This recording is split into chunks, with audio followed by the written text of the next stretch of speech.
અમદાવાદના સાણંદમાં કાયદાને ખુલ્લો પડકાર આપતી એક હાઈ પ્રોફાઇલ દારૂ અને હુક્કાની મહેફિલ પર સાણંદ પોલીસે મોટી કાર્યવાહી કરી છે. ગોરેજ ગામની સીમમાં આવેલા નિર્વાણા ગ્રીન્સ વીકેન્ડ હોમ્સ ખાતે ચાલી રહેલી પાર્ટીમાં પોલીસે રેડ કરી 81 જેટલા યુવક યુવતીઓને અટકાયતમાં લીધા છે. આ પાર્ટી એક દંપતીની 25મી મેરેજ એનિવર્સરીના નામે આયોજિત કરાઈ હતી, જેમાં મોટી સંખ્યામાં લોકોને આમંત્રણ આપવામાં આવ્યું હતું. પોલીસને બાતમી મળતા જ રેડ કરવામાં આવી અને સ્થળ પર અફરાતફરી મચી ગઈ.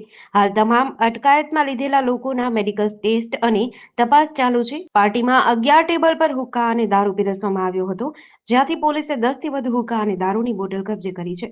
પોલીસે કુલ 81 લોકોની અટકાયત કરી છે, જેમાં 38 યુવતીઓ અને 43 યુવકોનો સમાવેશ થાય છે. પકડાયેલા મોટાભાગના લોકો 35 થી 40 વર્ષની વયના હોવાનું સામે આવ્યું છે. પાર્ટીમાં આવેલા 20 થી વધુ લક્ઝરી કાર્સ પણ પોલીસ દ્વારા કબજે કરવામાં આવી છે. આ પાર્ટીમાં સામેલ મોટાભાગના લોકો ડોક્ટર, બિલ્ડર અને વેપારી વર્ગ સાથે સંકળાયેલા હોવાનું જાણવા મળ્યું છે.